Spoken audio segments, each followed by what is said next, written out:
All right, let's do this. Present perfect versus past simple, right? These are some more complex things to understand in English, and they really separate like the native like speaking versus the, yeah, I understand you, but you're speaking a little weird, like that kind of stuff. And it's weird because once you understand it, it becomes intrinsic, right? To a degree, it's like I understand this, but at such an intrinsic level that like reading it now and trying to teach people, I'm like, oh wow, it's giving me more insight. So let's jump into it, right? So present perfect versus past simple. Two ways to talk about the past and how to know which one to use, right? Present perfect, I visited Mexico. Past simple, I visited Mexico in 2019. So one's kind of like a broad way to say it, and one's like specific ways. So let's go into this. First one. Present perfect, how it's formed.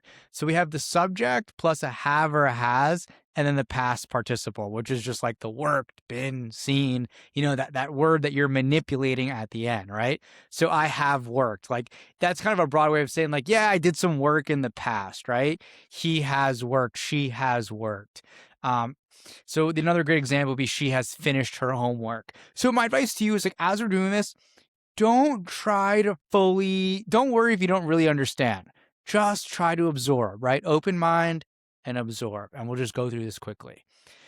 So let's go to the next slide. So when do we use it? So it's used during like life experiences. Something happened at one point in your life. The exact time isn't really important, right? I've been to Japan twice. Well, when exactly to Japan? I was in Japan during 2019, or I went to Japan in July on July 1st, right? Like you're not in these examples. You're given like it's very broad. It's in the past. So I've been to Japan. I've been to Mexico, right? Recent past or present result, an action that's just finished amount of time. I have lost my keys, right? If I was to say, I have lost my keys, they're immediately going to think it's recent, right? They're not going to think I meant 6 months ago if I put the word have in it, right? Unfinished period of time. She has worked here since 2020. This is a really important one, right? Um, if you said she worked here since 2020, it's a little different than she has worked here since 2020. That implies more that it's continued into the present, right? These are just some little things that you should just know and be aware of when you're speaking, right? So how it's formed. Now we're going to go on to the second part, which is the past simple. So subject, verb plus ed, right? So, I worked, I played, I visited Rome. Change the form, right? We saw, we ate, we wrote.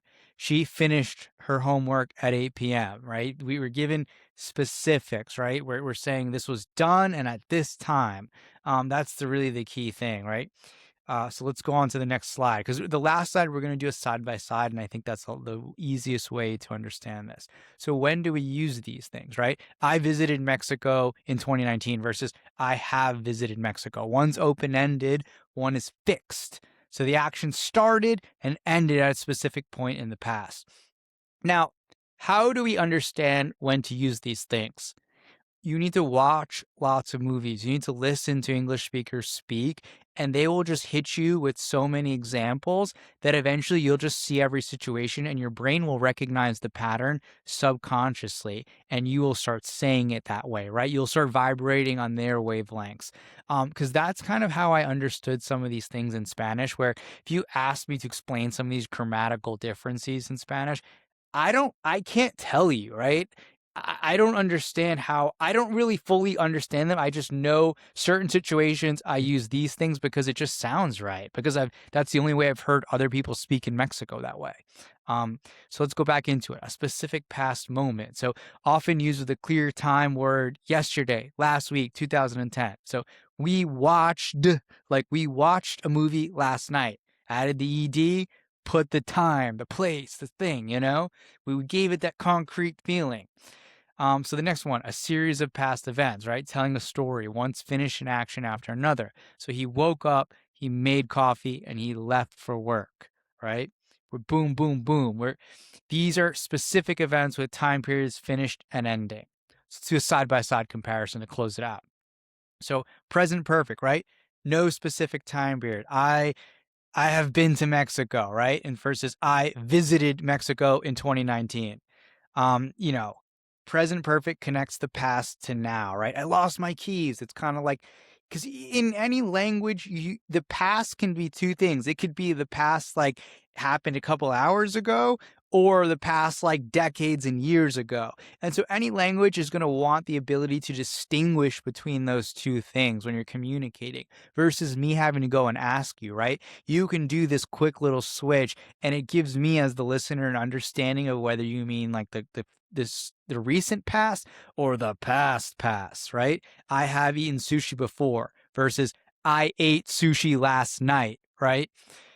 Because if you're gonna state that it happened last night, it would be weird to say I have eaten sushi last night. That sounds so weird in English, right? I have eaten sushi last night. You're like, huh? Like I understand you ate sushi last night, but you didn't say it correctly.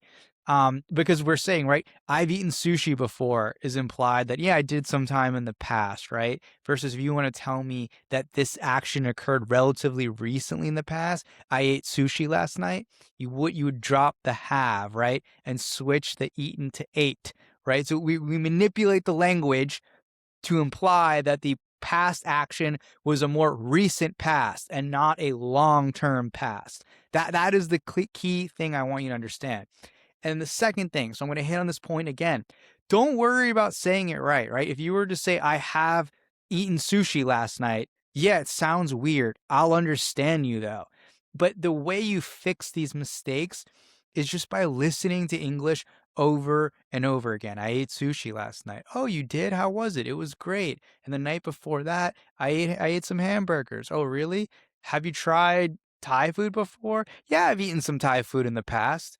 Like you could just, you kind of just get the flow of it over time, right? But I think, it's important to listen to these lectures. Please subscribe. I'm going to be banging these things out because if you understand the differences, even if you still make the mistake, as long as you understand you're making an error, that's the key. That's the road to recovery and to improving your English long term. So I hope you enjoy. Please subscribe. Love you all. Bye.